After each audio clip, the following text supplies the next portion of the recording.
Yo, what's poppin', guys? Today we got some event duels from the Dice Rally, and I'm going to be playing some Magical Musketeer Unchained Fiendsmith. Going to fire off our Fulos here. I lost the first 13 out of 15 coin flips that I had in this event, so I just swapped to a deck where I can go second. And as you can see, it's going to be pretty nice, actually. It's really fun. They banned Closed Moon, which does not matter at all for this deck. Because we have the Light Fiends in engine. Our opponent's going to give us one draw for Fulos to get two Omni Negates. One of these is the Manadium Counter Trap, Reframing. They have the Baron, one Unknown, and two in hand. That could also be hand traps. Graveyard has nothing. So we're going to go ahead and lead with the Prison here, set the trap. We're going to go for a super non-committal play. This doesn't eat our normal summon, and we only run Fiends anyway, so the lock does not matter at all. If this resolves, we get like infinite advantage. So I'm considering using the droplets here to pitch the ref panel we got for free, because that would prevent them from chaining the trap card. But I feel like the Magical Musketeer push probably just deals with whatever this is, like an Imperm or whatever, something like that, right? So I'm going to intentionally not send the ref panel. I'm going to send the second copy of Ruha. This way, if they do activate it, I got rid of all their negates and I could just go for the musket push. And if they don't negate here, well, Aruha is going to resolve, so I get that body on the field. The escape is going to trigger, get me another body on field. We can just force this out off of like a Shayama or something at that point.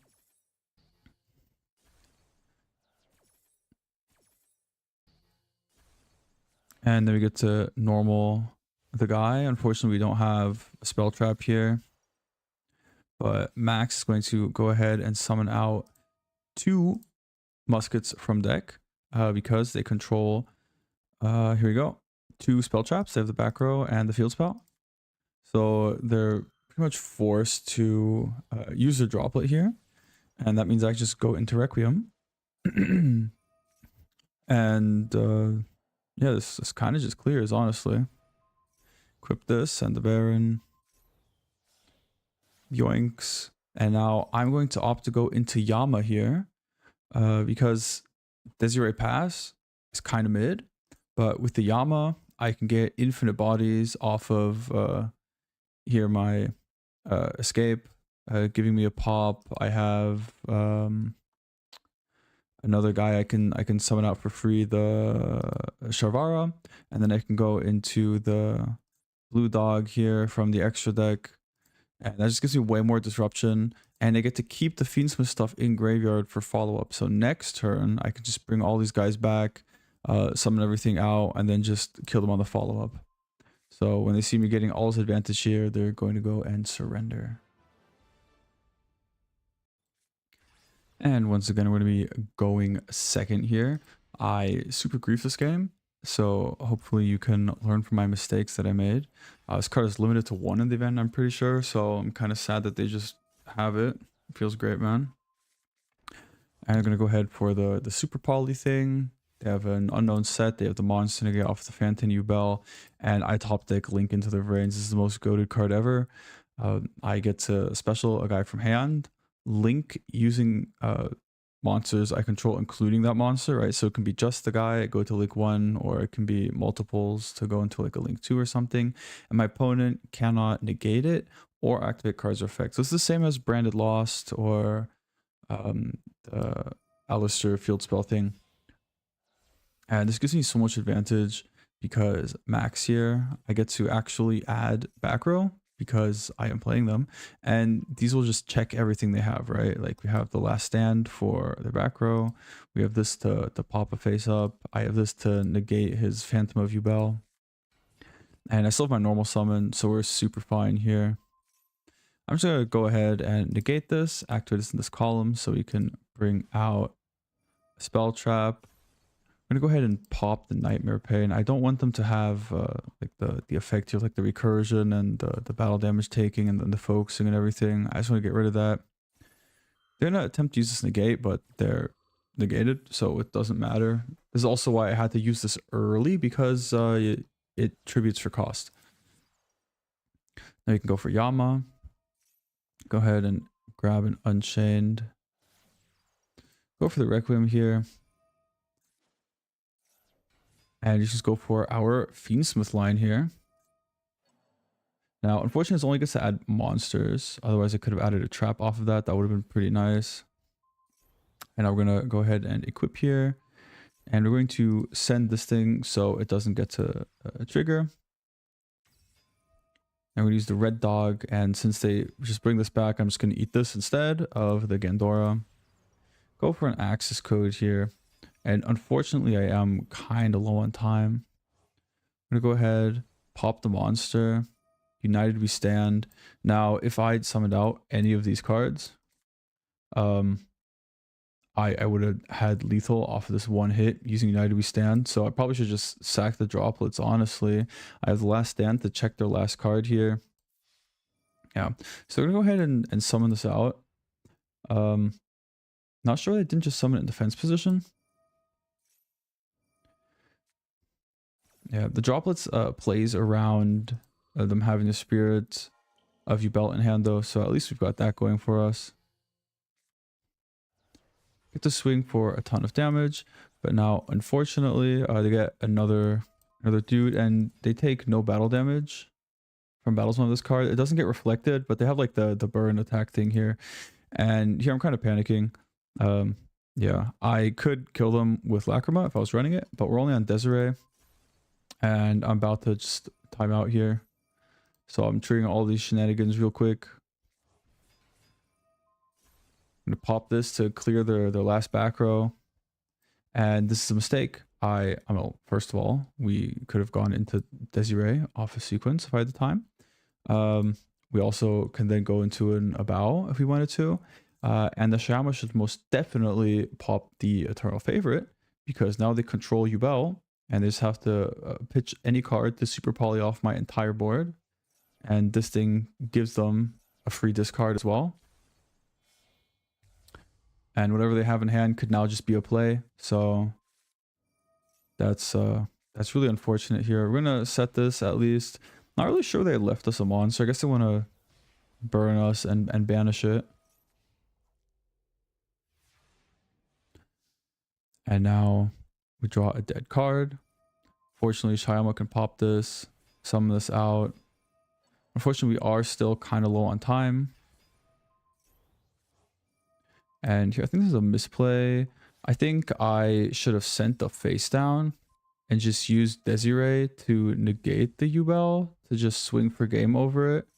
But I was super low on time. Yeah, I didn't read this card either, because the illusion clause is at the end of the card. So I thought I could just beat over it. So that was really dumb. Sangan gets another Spirit of Yubel. SP can't target the Desiree. This is also another misplay. I went to protect the Shayama from getting banished, but actually it just gets placed in the bottom of the deck when it leaves the field anyways, because I brought it back. So I could have just kept the Escape of the Unchained instead of just lose the trap as well for no reason. But fortunately, I can just go ahead and swing over this for game, even though they have the Spirit of Yubel, because they don't actually have the Nightmare Pain. And we fortunately get to win this game as well. This time we're on halftime. We start with a Light Fiend monster on the field, and we even open a hand trap, which does not that much against this deck, but still good to have. I'm toggling off here because they're chain blocking this for the draw. Now we know they have Blackout. I don't think Protoss is legal. I'm not risking it. That's like the only Ash target in this deck, so we're just going to hit that. And now we have the Link into the Vrains, which is kind of nice here. Going straight into the max. Now they can't respond to this, which is really nice because I get to summon out 50 guys. This is not the right column because I super hard lose if the set card on the right isn't imperm. So the Starfire should definitely have been in the zone under the max here. But we're going to go ahead and get the negate here. And we can use our Sharvara to dodge the Shijiao. Turns out they have a Veiler, so they still get to negate it. But now we're eating 2 negates for the price of 1. And here we go. I get Omega Punish because I'm a dumbass and played right into this column. So we're just going to go ahead and link this off anyways. Get to the Fiendsmith stuff either way. And normally I like to put back the max off of Engraver. But I need to keep the musket on field so I can use the Last Stand to negate their blackout. They're going to use the Fuelos. We're almost at lethal already though. So we're just going to go ahead and give them 2 draws. And swing for game here. Didn't even use our Light Fiend that we got for free. That's crazy, isn't it? We're a Fiendsmith deck and we just kept the guy.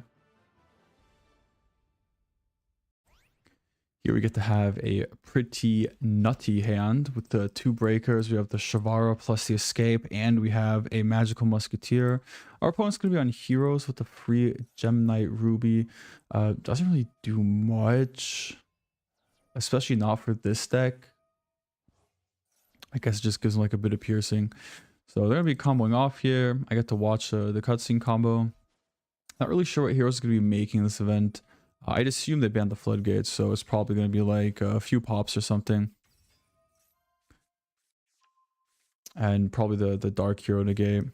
So I'm trying to pay attention what they're adding, what they're looking for, what they're searching, so I can be ready to play around that stuff. For example, if they have the evil hero trap, I need to be really careful with my droplets, but I can also use the droplets to dodge stuff with it. Here we go, Dark Supremacy, that's the one. Target face-up cards your opponent controls. Often with Dark Fusion spells that mention it, negate their effects until the end of the turn. Essentially, it just negates all face-up stuff. Like, they have so many Dark Fusion cards and whatever, right? And now they get the Favorite Contact, which goes into the Shining guy, whatever. Yeah, who pops stuff based on the attributes. And then it turns out they actually just have Plasma and Super Poly set. So this is kind of an issue. I have to use the droplets to clear the Plasma here.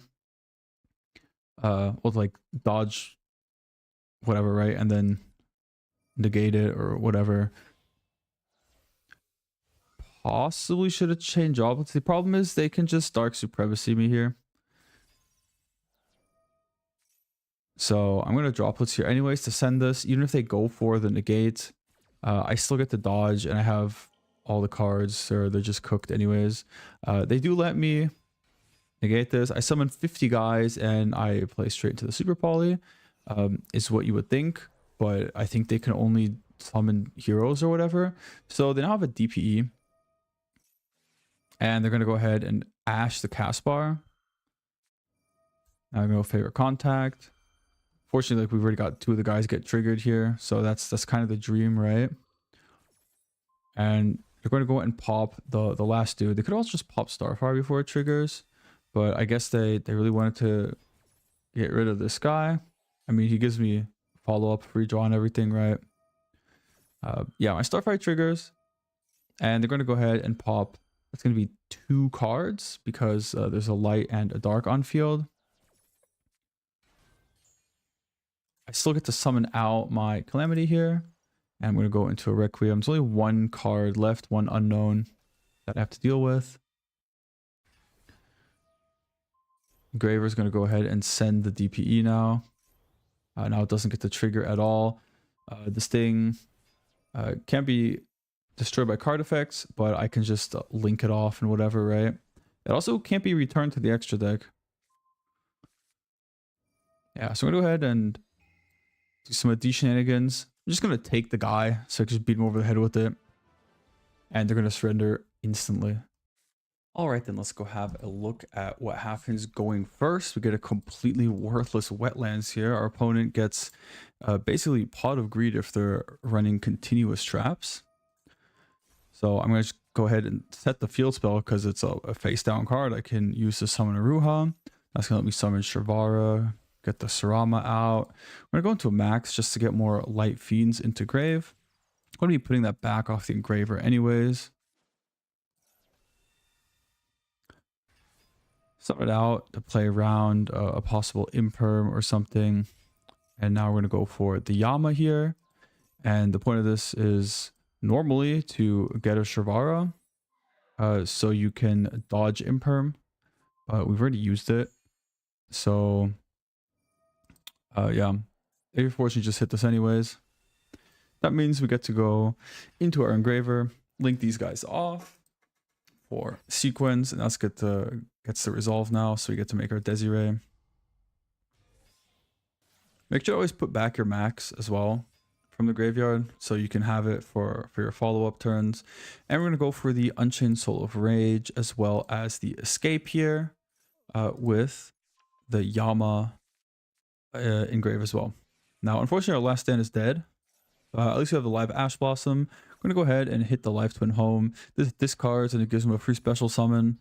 So that feels like a pretty good hit, no? I'm going to go for Sunny Snitch. And we're going to go ahead and pop this with the Quickness, so it doesn't get to resolve because it's no longer on the field. Then we're going to use the Yama to bring back the Rage. Use the Rage to add back the Shrivara. Give us a little bit of follow-up as well, especially because the last stand is kind of dead, so we just set that right. And once they summon this out, we're going to go ahead and a Little Knight, suck up their guy, banish the other one. So even going for a still very competent deck. And as per usual, here's the deck list. We're playing Max Starfires because that card is goated. We're playing a Calamity, which is going to be our normal summon. Well, like the thing we're summoning most of the time off of Starfire or Max, because this gets to just bring back all of our dudes. One Max in the extra deck, and because I'm actually playing a Desperado, a Cross Domination, and a Last Stand here, I'm going to be running a few more of the names. So we have Caspar, who can just search for the missing pieces, and I was in an earlier build also playing the one that recovers from the graveyard. As you saw in one of the previous replays, I cut that because it doesn't do enough on its own, and it doesn't really come up that much. I'd rather have the ones that like add stuff in every case. I mean, aside from this one, this was almost an engine requirement at that point, but these just threaten advantage. So your opponent's kind of forced to interact with them, then they're forced to interact with the Max, and then you just go Requiem into the full Fiendsmith combo. So very, very cool like that. Link to the Vrains, most goated card ever. Plays around Ash Blossom on Requiem when you're going first, and it lets you resolve the Max when you're going second. Yeah, you've seen the Max tech. If you're going first and you think they have an Ash Blossom, what you can do is you link into the Vrains, and you use any of your Light Fiends here. You can even summon Engraver actually off of this. It doesn't require it to be like normal summon or anything. So you just special summon out your Light Fiend, go into Requiem, and then with your toggle on, you now have priority, and your opponent can't respond to this chain. And then you can use this to go ahead and summon out an Engraver if you have like another normal summon or whatever, right? If you summon the Lacrima, they can still just Ash Blossom you, right? So it's only for hands that can actually play around it. For the Unchained side of things, I'm running 2 Shrivara because I own 2 of them. And then I'm running 1 of the little guys with an extra Aruha because this one's kind of like an extender actually. We don't care about the Fiend luck in this deck. Everything's a Fiend anyways. Shyama is pretty great as a 1-up, and then we have both of the traps also at 1 copy, and then we have 3 of the Abomination's Prison to just search the guys. I think that's pretty good. We have 2 Yama here in the extra deck with 1 blue dog, 1 red dog, and then for the rest of the main, we're just playing some good breakers here. Droll is legal, so you just win for free off of that. Ash Blossom is also pretty good, and then I'm rounding it out with the Ghost Spell. Extra deck, pretty self-explanatory. This is the IP Masquerena alt art, in case you were wondering. Dark comes up occasionally. You can't really use it if you resolve Aruha, and most of our guys are lights as well anyways. But the times it does come up, your opponent usually has a big beat stick, and you just pop them. Unfortunately, there's no ads off of this really, aside from Sarama. but that's still better than nothing, right? Got an SP, of course, and we're playing the Fancy Ball, as well as an Abao to keep looping it. Underworld Goddess in case of towers. Also, this thing can just go into Requiem because it's also a light fiend, so that's pretty funny.